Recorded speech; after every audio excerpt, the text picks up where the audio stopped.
Perkenalkan, nama saya Najwa Safa Amira dengan NPM 210 120 100 060. Di sini saya akan menjelaskan beberapa penerapan ekonomi matematika bisnis untuk memenuhi tugas kuis dalam matematika bisnis kelas C. Penerapan matematika bisnis dalam ekonomi yang akan saya bahas nantinya adalah penerapan dalam bunga majemuk, penerapan dalam penaksiran jumlah penduduk, kemudian pajak pada ekuilibrium, subsidi pada ekuilibrium, dan 5 fungsi biaya. Nah, yang pertama saya akan menjelaskan tentang penerapan deret dalam ekonomi. Nah, deret hitung dan deret ukur ini ada penerapannya dalam ekonomi. Penerapan deret hitung dan deret ukur dalam ekonomi yaitu yang pertama yaitu model perkembangan usaha menggunakan deret hitung, yang kedua yaitu model bunga majemuk menggunakan deret ukur, kemudian model pertumbuhan penduduk menggunakan deret ukur. Nah, yang akan saya terangkan yaitu model bunga majemuk dan model pertumbuhan penduduk. Nah, untuk bunga majemuk rumusnya yaitu Fn sama dengan P kali 1 plus I pangkat N. Nah, rumus bunga majemuk ini identik dengan rumus deret ukur, yaitu Sn sama dengan A kali P pangkat N-1. Nah, untuk keterangannya, Fn ini adalah nilai akhir setelah periode ke N. Kemudian untuk nilai awal, yaitu P. I sama dengan suku bunga per tahun, dan N adalah jumlah tahun. Kemudian, untuk mencari bunga majemuk ini ada dua rumus, yaitu yang pertama untuk bunga sekali setahun, yang kedua yaitu bunga lebih dari sekali setahun. Nah, untuk bunga sekali setahun itu kita menggunakan rumus ini, yaitu Fn sama dengan P kali 1 plus I pangkat N. Kemudian untuk bunga lebih dari sekali dalam setahun, yaitu kita menggunakan rumus Fn sama dengan P kali 1 plus I kali I per M pangkat NM. Nah, dari kedua rumus ini, jika kita olah, itu akan menghasilkan rumus baru, yaitu untuk mencari P. Nah, untuk bunga sekali setahun, kita bisa mencari P dengan cara memakai rumus P sama dengan 1 kali 1 per 1 plus I kali N kali F. Nah, untuk bunga lebih dari sekali dalam setahun, untuk mencari P-nya yaitu dengan cara P sama dengan 1 kali 1 per 1 plus I per M per kali pangkat NM dikali F. Selanjutnya kita ke penerapan kasus. Kasus model bunga majemuk, yaitu misalkan seseorang meminjam dana untuk tambahan modal usaha sebesar 50 juta kepada suatu lembaga keuangan konvensional dengan tingkat suku bunga 12% per tahun dengan jangka waktu selama 5 tahun. Hitunglah berapa besar akumulasi pinjaman yang harus dibayar sampai dengan tahun kelima, berapa besarnya akumulasi pinjaman jika pembayaran dilakukan per bulan atau tiap bulan. Dan C, berapakah besar akumulasi pinjaman jika pembayaran dilakukan per semester. Untuk penyelesaiannya, diketahui P sama dengan 5 juta, I sama dengan 12%, N sama dengan 5 tahun.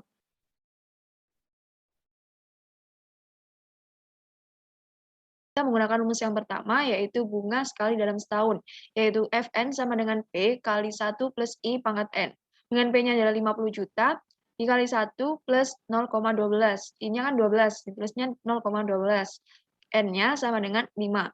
Kemudian totalnya yaitu 88.117.084 rupiah 0,16.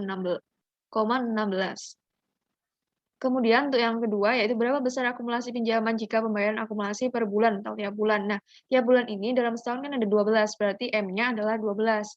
Ini kan kita akan menggunakan rumus yang bunga lebih dari sekali dalam setahun, yaitu Fn sama dengan P kali 1 plus I per M dikali pangkat NM. Nah, P-nya kan 50 juta dikali 1 plus I 0,12, M-nya 12 kali pangkat 5 kali 12. Hingga totalnya yaitu 90.834.834 rupiah, 93.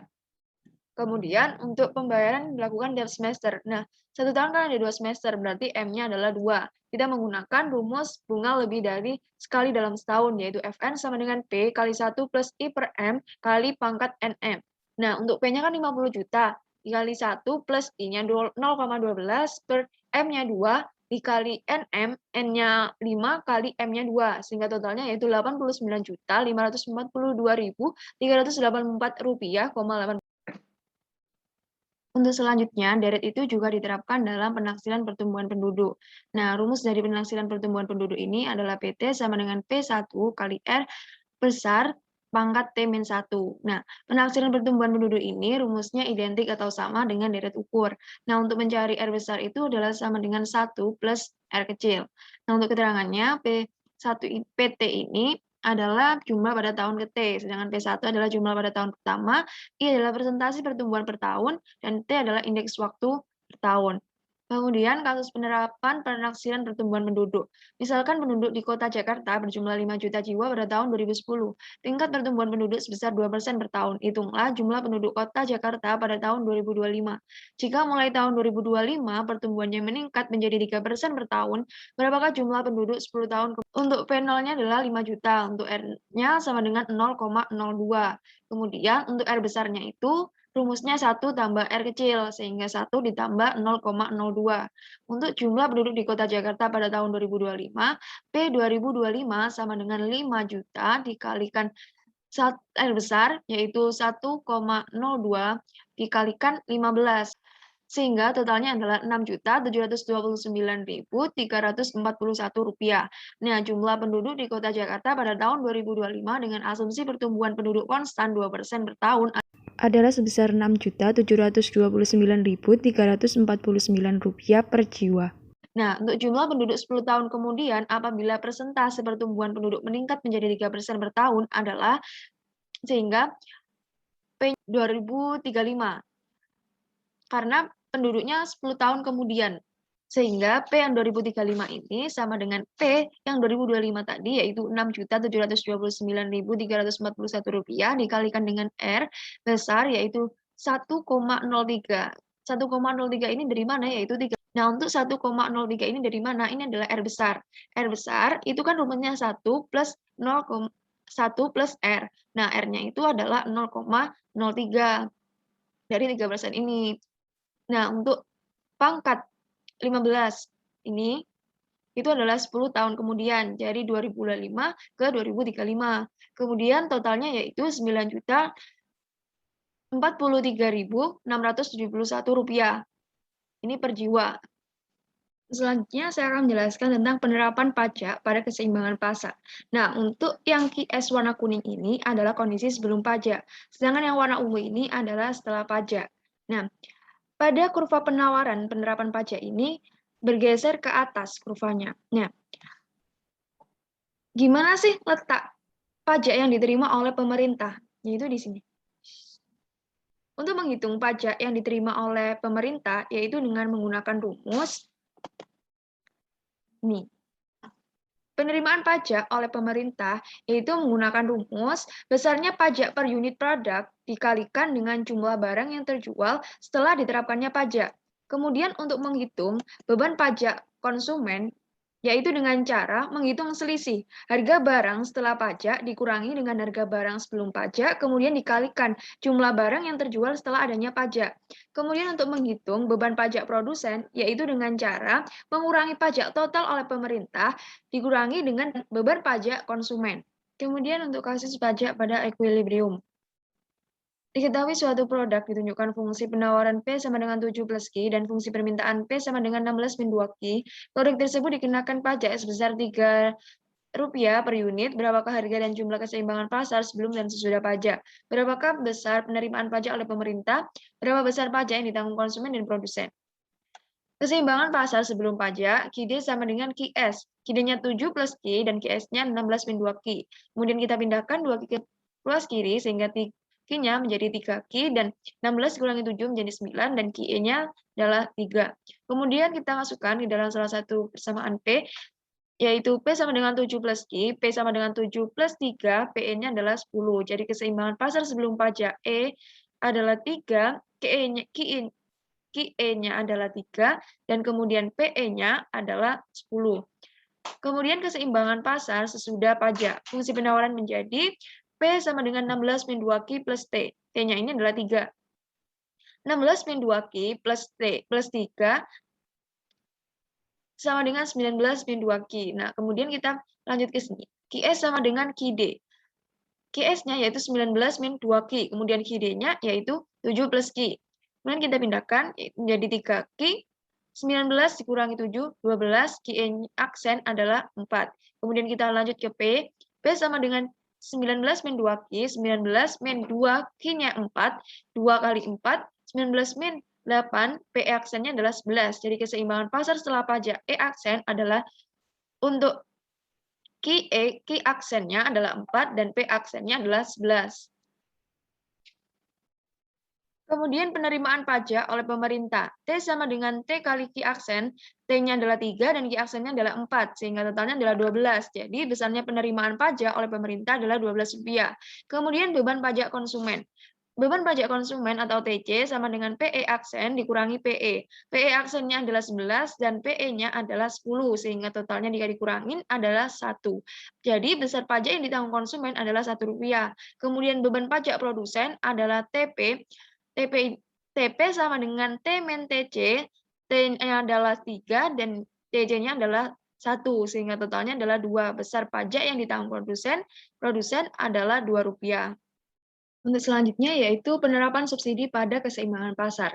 Nah, untuk grafiknya, yang kuning ini adalah kondisi sesudah subsidi, sedangkan yang ungu ini adalah sebelum subsidi. Nah, subsidi ini membuat harga barang itu lebih rendah dibandingkan sebelumnya, sehingga nanti kurva penawarnya itu bergeser ke bawah, harganya lebih rendah. Nah, P aksen ini lebih kecil dibandingkan dengan harga sebelum subsidi. Nah, di mana sih letak subsidi yang diberikan oleh pemerintah? Yaitu di sini. Nah, untuk menghitung total subsidi dari pemerintah ini menggunakan cara atau rumus, yaitu besarnya subsidi per unit dikalikan dengan jumlah barang yang terjual setelah adanya subsidi. Nah, itu nanti kita akan mendapatkan berapa sih total subsidi dari pemerintah. Kemudian yang kedua, yaitu mencari subsidi yang dinikmati konsumen. Dengan menggunakan rumus, yaitu harga sebelum subsidi dikurangi dengan harga setelah subsidi, kemudian dikalikan dengan barang yang terjual setelah adanya subsidi. Kemudian yang ketiga, yaitu mencari subsidi yang dinikmati produsen. Nah, caranya yaitu dengan mengurangi subsidi yang diterima pemerintah dikurangi dengan subsidi yang dinikmati oleh konsumen. Nah, itu nanti kita akan mendapatkan subsidi yang dinikmati oleh produsen. Kasus penerapan subsidi pada equilibrium. Permintaan akan suatu komoditas dicerminkan oleh QD sama dengan 12 min 2P, sedangkan penawarannya QS sama dengan min 4 plus 2P. Pemerintah memberikan subsidi sebesar Rp2 setiap unit barangnya. Nah, pertanyaannya, berapakah jumlah dan harga keseimbangan sebelum subsidi? Berapakah jumlah dan harga keseimbangan sesudah subsidi? Berapakah bagian dari subsidi untuk konsumen dan produsen? Berapakah subsidi yang diberikan pemerintah? Penyelesaiannya untuk keseimbangan pasar sebelum subsidi, QD sama dengan QS. Untuk QD-nya 2 min 2P dan QS-nya min 4 plus 2P. Kemudian kita pindah ruas sehingga 4P sama dengan 16, PE-nya adalah 4. Kemudian kita masukkan ke dalam Q sama dengan 12 min 2P. Q sama dengan 12 min 2P sama dengan 12 min 2 dikali 4. 8, QE-nya sama dengan 4. Sehingga keseimbangan pasar sebelum subsidi, E-nya adalah untuk PE aksennya 4 dan untuk PE-nya 4 dan QE-nya 4. Kemudian keseimbangan pasar sesudah subsidi, QD sama dengan 12 min 2P, P sama dengan setengah QD plus 6. QS-nya sama dengan min 4 plus 2P, P sama dengan setengah QS plus 2. Sesudah subsidi, fungsi penawarannya menjadi P sama dengan setengah Q plus 2 min 2, sehingga P sama dengan setengah Q. Sehingga keseimbangan pasar sesudah subsidi menjadi setengah Q plus 6 sama dengan setengah Q. Q aksennya adalah 6. Kemudian P sama dengan setengah Q, P aksennya sama dengan 3. Jadi keseimbangan pasar setelah subsidi E aksennya untuk Q aksennya adalah 6 dan P aksennya adalah 3. Untuk selanjutnya kasus penerapan fungsi biaya. Biaya tetap yang dikeluarkan oleh sebuah perusahaan sebesar 20.000, sedangkan biaya variabelnya ditunjukkan oleh persamaan VC sama dengan 100 Q. Tunjukkan persamaan dan kurva biaya totalnya. Berapa biaya total yang dikeluarkan jika perusahaan tersebut memproduksi 500 unit barang? FC sama dengan 20.000, VC-nya sama dengan 100 Q. Nah, rumus TC ini adalah sama dengan FC plus VC. TC sama dengan FC-nya 20.000 plus VC-nya 100 Q. Jika Q-nya sama dengan 500, TC-nya sama dengan 20.000, plus 100 kali Q-nya 500 sama dengan 70.000. Kemudian kita masukkan ke dalam grafik. Kemudian kita ke VC-nya. VC-nya sebesar 100 Q, dimulai dari 0. Kemudian untuk TC-nya 20 juta, kemudian untuk TC-nya 20.000 plus 100 Q. Ini.